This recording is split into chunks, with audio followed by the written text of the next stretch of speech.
grain as big as an insect. One day, some children found a thing shaped like a grain, with a groove down the middle, but as large as an insect. A passerby saw it and took it from the children for a penny. He took it to town and sold it to the king as a rarity.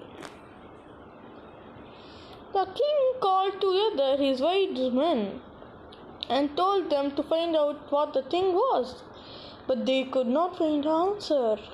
One day, when the grain was lying on a windowsill, a hen flew in and made a hole in it. Then everyone saw that it was a grain of rye. The wise men told him that it was a grain of corn.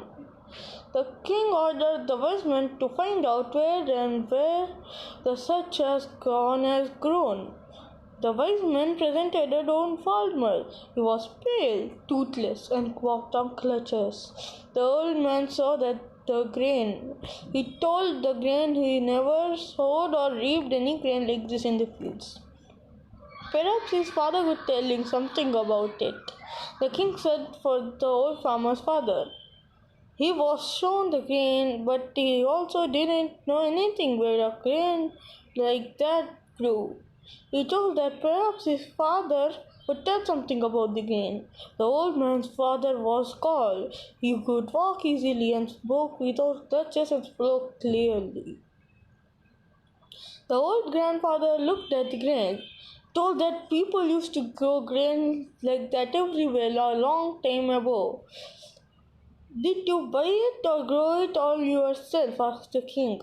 The old great man told that in his time it was a sin to buy or sell land. They knew nothing of money. Each man has enough corn on his own. Their fields were God's earth. The land was free. Labor was the only thing called their own.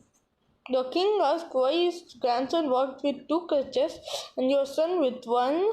He needed no crutches. His teeth were sound, speech clear, and hearing perfect.